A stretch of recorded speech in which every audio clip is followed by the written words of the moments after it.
Welcome to the deep dive. Today, we're tackling, a really fascinating and pretty complex puzzle that jumped out from the sources you shared. These uniquely low fertility rates, specifically in East Asian societies. That's right. And we're looking at it through a specific lens, how this deep cultural heritage of Confucianism might be interacting with modern demographic challenges. And also potentially with what's coming down the line, things like human enhancement and reprogenetic technology. Yeah, the material you provided really goes deep into this mix, looking at the culture, the economics, the cutting-edge science. So our mission today is basically to unpack this whole intricate picture, Right. helping you see how these ancient values are kind of running headfirst into 21st century pressures and, how emerging tech could make it all even more complicated. And here's the paradox, which several of the sources really pointed out. Confucian tradition, it's ancient, right? Yeah. Shaped these societies for millennia, family, education, everything. But this extreme birth rate crisis, that's actually pretty recent. It's really taken hold in just the last few decades. Yeah. So what changed?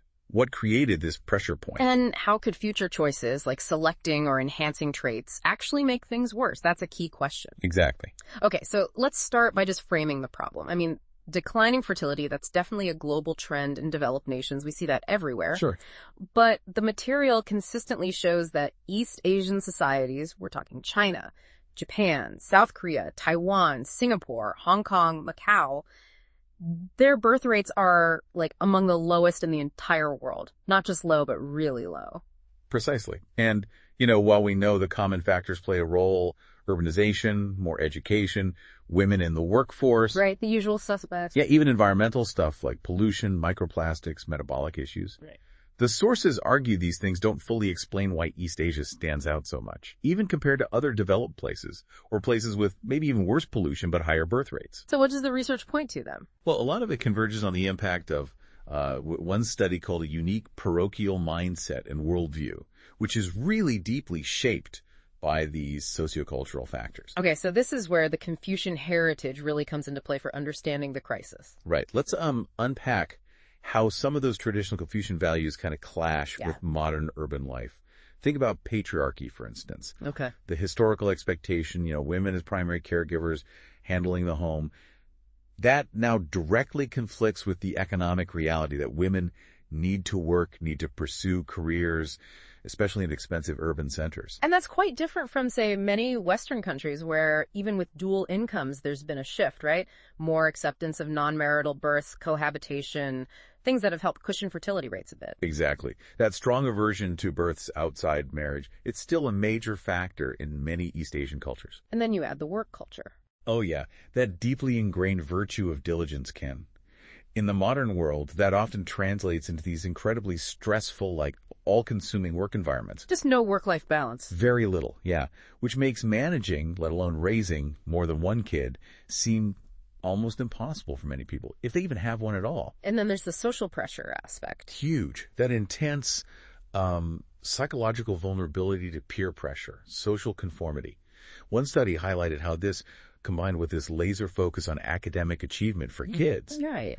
it forces parents into these massive investments, financial, personal. It becomes this huge burden that actively discourages having bigger families. So that leads directly to this concept you mentioned, child perfectionism. Yes.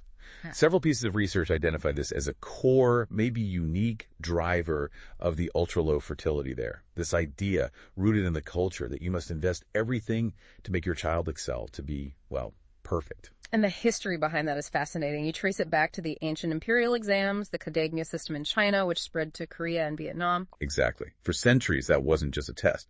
It was the way up. Social mobility, status, everything hinged on it. The proverb, scholarship pursuit, surmounts all other occupations. That really captures it. Wow. And there's even research suggesting this had long-term effects, almost eugenic. Well, yes, some historical research cited does suggest that.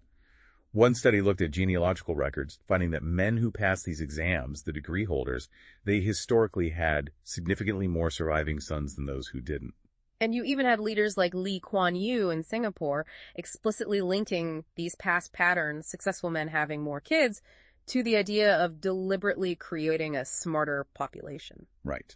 Now, fast forward to today.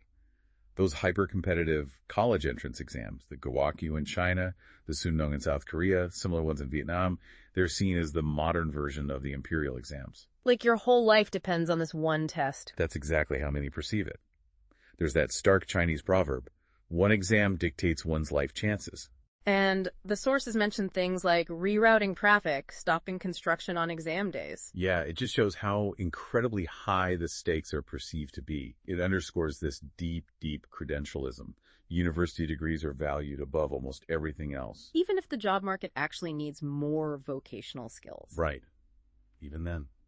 Proverbs reinforce it. A book holds a house of gold out there, or in books there are beautiful women. It paints education as the path to, well, everything good in life. And the parental sacrifice required is just legendary. The story of Mencius's mother moving 3 times for a better school environment. Or cutting the cloth she was weaving when he slacked off Yeber. These are cultural touchstones. They show the expected level of parental investment, the absolute imperative for diligent study. It's intense. And there's another unique aspect the sources highlight, the Confucian focus on continuing the family line. Here and now, maybe less emphasis on an afterlife compared to some other traditions. Yeah. Combine that with often weaker state pension systems than you might see in the West. It creates this real practical and cultural reliance on children, especially sons, for support in old age. That's Fang LD, raising sons to provide for old age. Which ties directly into filial piety. Exactly. A core value. It drives this intense parental focus and sacrifice. You hear it in Proverbs. Among hundreds of virtues, filial piety is the foremost. Or, even if poor, don't stint on education. Parents feel this profound obligation. So how does all this cultural background fuel the competition we see today? It sounds like it sets the stage perfectly. It really does. Multiple sources describe these East Asian Confucian societies as shame cultures. Okay, what does that mean exactly? Shame culture versus... Versus, say, a guilt culture, which might be more associated with internal conscience or religious belief. In a shame culture, social control relies more heavily on instilling shame and the very real threat of social exclusion if you don't conform. So concepts like face, mians, become critical. Absolutely. And family honor, are each. A child's performance, especially academically, isn't just personal. It directly reflects on the entire family's reputation. So success brings glory to the ancestors. Yeah. Exactly. And failure, or just underperforming, brings shame Dayelan. Losing face, not just for you, but for everyone connected to you. That's a heavy burden. It feels quite different from, say, some Western ideas where individual worth is maybe framed a bit differently. Ideas from Judeo-Christian traditions or even the U.S. Declaration of Independence suggesting inherent value regardless of status. Right. There's arguably a stronger cultural narrative in some parts of the West about inherent self-worth. Yeah. Whereas in East Asia, the material notes, there can be this disdain for those in less academic or menial jobs. They're seen as lacking. Lacking diligence, quin, or self-cultivation, sishinshin. Proverbs like heaven rewards the diligent and to enforce that judgment. And practically speaking, with less comprehensive welfare systems, life is often harder for those seen as underperformers. Okay, so all of this comes together to create this incredibly hyper-competitive academic world. The pressure cooker schools. Precisely. Parents feel they absolutely have to pour resources into private tutoring, the Graham schools. It's like an arms race. It's exactly the Red Queen effect described in some research. You have to run faster and faster just to keep up, just to stay in the same place relative to everyone else. Even with good public schools. Even then. Often, private tutoring is seen as essential just to get into a university that's perceived as good enough to secure a decent future. One report mentioned South Korea spends a percentage of its GDP on private tutoring that's similar to what average OECD countries spend on all higher education. Wow. That's staggering. And the focus becomes just grades, right? Not necessarily learning. Often, yeah. The main goal becomes achieving high scores to avoid shame, which can sideline genuine curiosity or, developing skills for lifelong learning. Reforms often seem to just shift the starting line earlier without changing a basic dynamic. Like China's recent ban on private tutoring, the sources link that directly to trying to make raising kids less expensive as part of a pro-birth policy. Exactly. It's an attempt to break that cost cycle. So, okay, in this world of ultra-low fertility, parents put everything, all hopes, all resources, onto fewer kids, often just one. Which inevitably leads to Well, incredibly unrealistic expectations, pressure for kids to perform way beyond maybe their natural abilities. And the shame culture kicks back in. Parents comparing their kid constantly. Constantly comparing schools, tutors, activities, achievements. It fuels immense parental anxiety. And that leads to extreme parenting, the tiger parenting phenomenon. Right. And the material even touches on some really concerning extremes, like reports of parents giving kids cognitive enhancing drugs, modafinil, Adderall, just for an academic edge. Wow, despite the health risks. Despite the risks, it just shows the sheer intensity of this drive for perfection, for academic success, above all else. And the kids internalize all this. Completely. The sources talk about psychological concepts, like the looking glass self, Yeah. social comparison theory. Basically, kids learn very early on that their self-worth is tied to how they measure up against others, especially academically. There's that anecdote from Peter Hessler's book, Comparing China and the U.S. Being smart gets you respect in China. Whereas in some U.S. schools, being too smart might make you nerdy, less popular than being athletic or trendy. It really shows the different cultural valuations. So ultimately, all this pressure, all this cost, it just becomes a massive disincentive to have more kids. A powerful, overwhelming disincentive. It creates this vicious cycle. Low fertility means more pressure and resources on fewer kids, Which drives up the costs and expectations per child. which then further reduces the desire or ability to have more kids. Round and round it goes. Okay, now there's another layer to add here, right? The research mentioned attitudes towards disabilities. Yeah, that's another important piece. Generally speaking, the sources suggest a lower tolerance and greater social stigma surrounding physical or intellectual disabilities in East Asian cultures compared to many Western societies. And why is that? It's often linked back to that cultural emphasis on self-reliance and, again, maybe less extensive state welfare support compared to some Western models. Disabilities can be seen as burdens, sources of shame for the family. The material even mentions some really harsh language being used sometimes. Unfortunately, yes. Terms like trash or garbage have been reported in some contexts.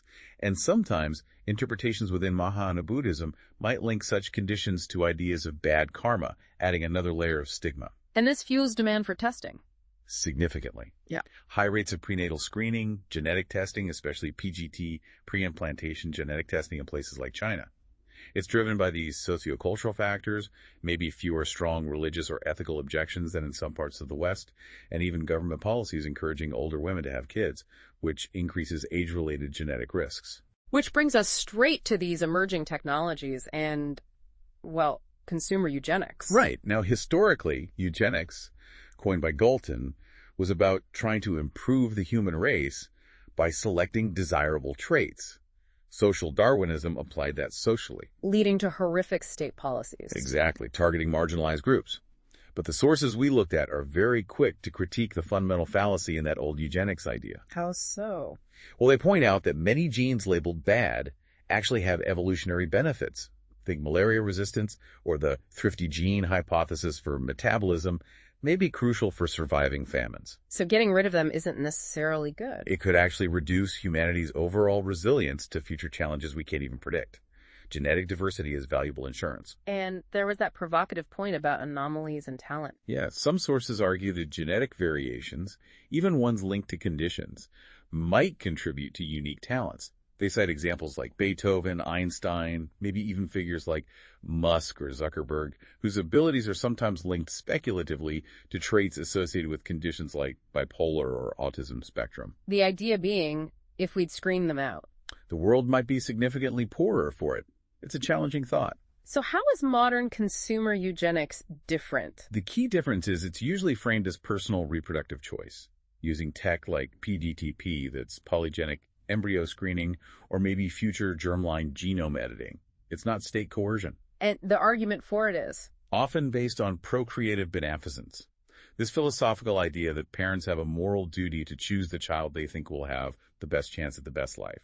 Some argue creating life versus choosing among potential lives is morally similar in this context. But there are big problems with that argument, according to the sources. Oh, definitely. Major flaws and ethical concerns. One is simply that parents' ideas of good or bad traits can be really misguided, influenced by fleeting social trends, like the obsession with fair skin you see in some places, despite potential health risks in a changing climate. And the expressivist objection. Right. The very act of selecting against certain traits, especially disabilities, implicitly devalues people who have those traits. And that extends beyond disabilities. It does. Selecting for traits like height, intelligence, beauty, it implicitly devalues normal average people, right? And it could easily reinforce existing biases, like racial discrimination, if certain features become overwhelmingly preferred. Okay, so given all these issues, why do surveys suggest East Asian societies might view eugenics or enhancement more favorably than the West? It seems to come down to a few historical factors. First, generally these nations don't have the same deeply traumatic history with coercive state-run eugenics, the forced sterilizations, the Nazi horrors that make the whole concept instantly toxic in many Western democracies. So the word itself doesn't carry the same immediate negative weight. Perhaps not always to the same extent. And historically, for some elites in the late 19th, early 20th century, eugenics was actually seen by some as a tool for modernization, a way to achieve racial improvement against Western colonialism. It talks about threats like loss of nation and racial extinction. Wow. And because these societies have historically been quite homogeneous compared to the West, valuing racial purity became, as one source put it, highly prized. This sometimes gave eugenics a kind of a xenophobic nationalist undertone. Tied to identity concepts like Yamato Minzoku or Denilmanjak. Exactly. And then you look at modern pop culture. K-pop beauty standards, the prevalence of plastic surgery, skin whitening, even extreme things like bone lengthening for height. These create almost impossible ideals. Right. And consumer eugenics could, disturbingly, start to look like a more efficient way to give your kids those idealized traits. Social media just pours gasoline on that fire, amplifying these often distorted ideals. And there were actual eugenics laws and practices in the region, too. Yes, absolutely. Japan had its national eugenics law, later the eugenic protection law, leading to thousands of forced sterilizations, lasting until 1996, believe it or not. 1996, that late. Yes. South Korea had a law permitting involuntary sterilization until 1999.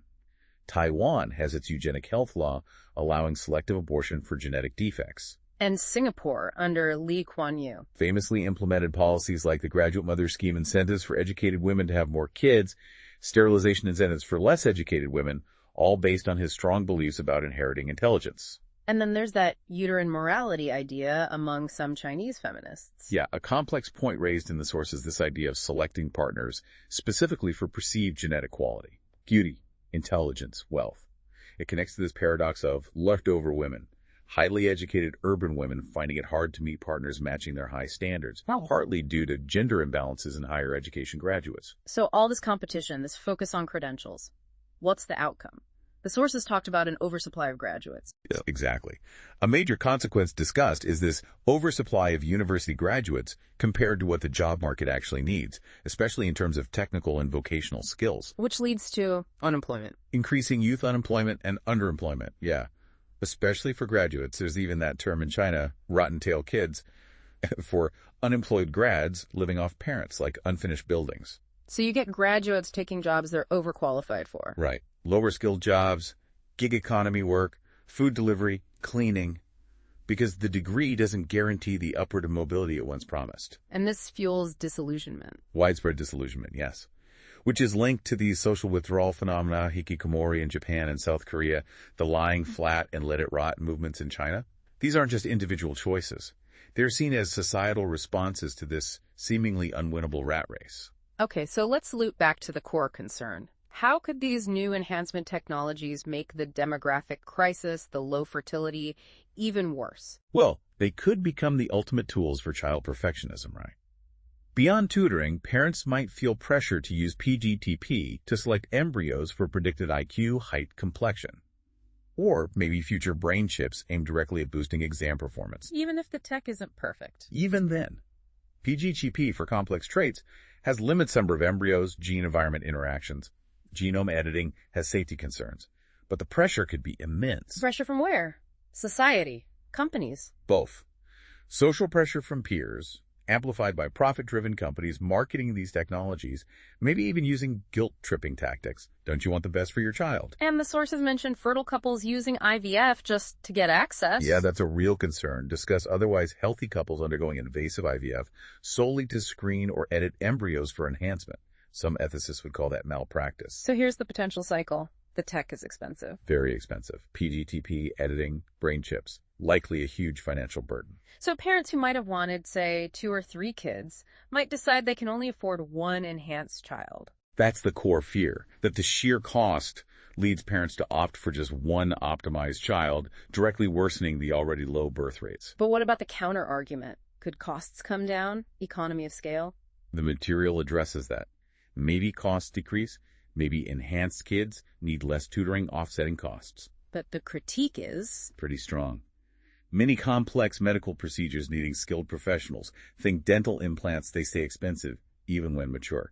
So enhancement tech costs are likely to remain high. which means unequal access. Exactly. Widening the gap between rich and poor. And maybe medical tourism if it's banned in one place but available elsewhere. Plus, if everyone focuses on academic enhancement, it just makes the graduate glut worse. Likely, yeah. Exacerbating the oversupply of credentialed individuals, intensifying the Red Queen effect, worsening labor market imbalances, creating shortages of essential blue-collar workers. And immigration isn't seen as a likely solution in East Asia. Not really, according to the sources. Due to that general resistance to multiculturalism and the strong cultural value placed on ethnic homogeneity. Okay, one last crucial point raised was about gender bias. Right. How could these technologies potentially worsen existing gender biases in patriarchal Confucian societies? The fear being, if the tech is expensive and you can only afford it for one child, Parents might prioritize sons for enhancement, especially given the traditional reliance on sons for old age support. This could really reinforce gender discrimination, maybe even lead to selection practices that disadvantage female infants again. which could seriously destabilize things down the line. The research certainly warns about that risk to social cohesion. So wrapping this up, it's an incredibly complex picture. Mhm. You have this historical Confucian culture meeting modern economic pressures, Creating this unique environment of hyper-competition and child perfectionism. which drives up the cost of raising kids so high it leads to ultra-low fertility, Then fewer kids means even more pressure on each one, creating demand for expensive enhancement tech. which is also expensive, adding another cost layer that could push fertility down even further. It's a powerful potential downward spiral. The research suggested one possible policy direction. Yeah, basically encouraging parents, culturally and maybe through policy, to prioritize the number of children over this intense focus on the perceived quality or perfection of each one. Shifting away from that relentless academic pressure might ease the burden. Promote a more holistic view of family. Perhaps. And here's a final thought, something for you, the listener, to mull over. The traditional Confucian ethos is fundamentally about contributing to family and society, right? Right.